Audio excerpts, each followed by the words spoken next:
Shouldn't ever have to make a decision like this, but so damn impressive taking the high road when the powers that be don't protect their own. Major respect. Stephen A., I'll start with you here.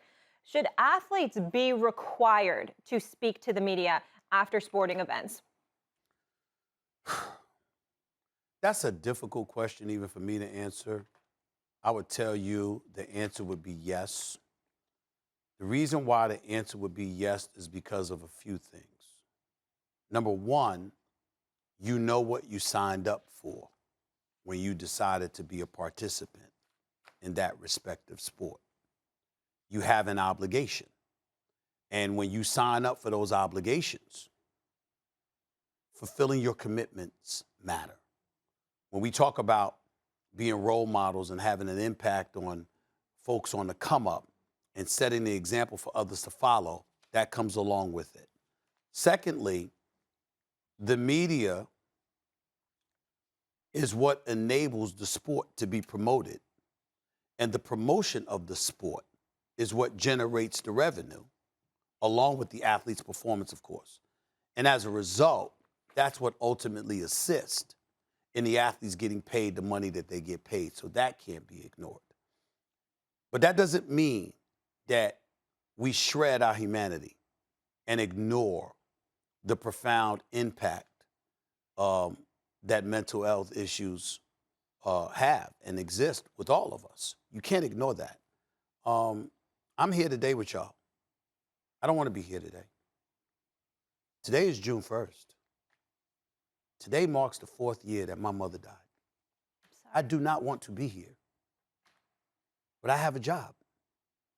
I signed up, and the NBA playoffs are going on, and people expect to hear from me. And if I'm going to call in from work, it's because I need to be sick. It's because I need to deal with whatever it is that I have to deal with or whatever. But I don't want to be here today. But I understand my responsibilities.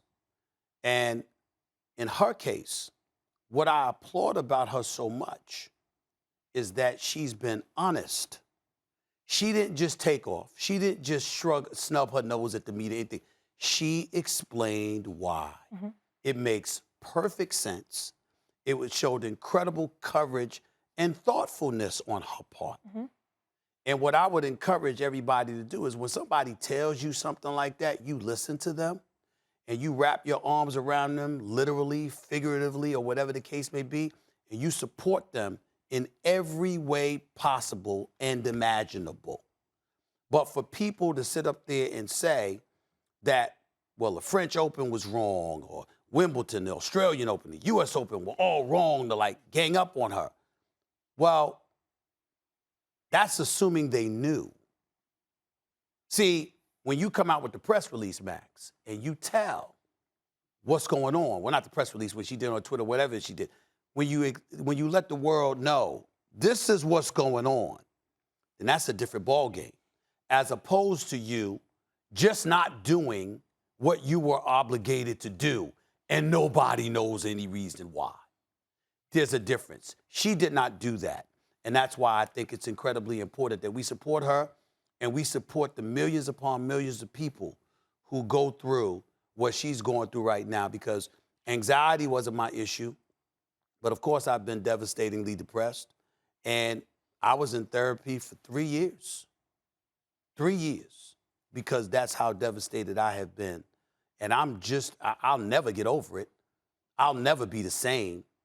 But acknowledging what my issue was and going to seek help helped me to be able to come on national television and articulate positions like this. Because before, I didn't get it. I didn't understand it.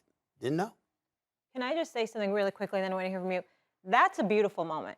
And I appreciate you coming on national television, not just as a man, as a black man, and saying that you were struggling, so you decided to seek help.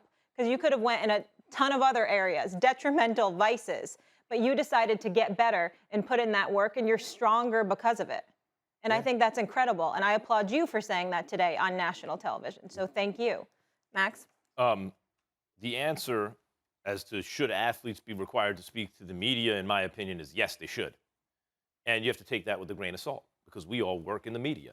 So we have an incentive to want athletes to talk to the media, to us. And incentives shape behavior and opinions in ways that people aren't even always aware of. You don't have to be twirling your mustache, this is in my best interest, but it still shapes the way you think. But I do really believe that. Even having said that, I do really believe that, because even now with the proliferation of media, social media, well, there are ways that you don't need to talk to the media, the so-called legit media or mainstream, in order to reach people. That's true. But especially for niche sports like tennis, you want to reach a broad audience. You want to go to places that are clearinghouses for news so people can consume it and maybe get more people who are casually interested, more interested, stuff like that. And the media, obviously, the reason leagues have partnerships with the media is they're very lucrative for everybody involved. So you want athletes talking to the media.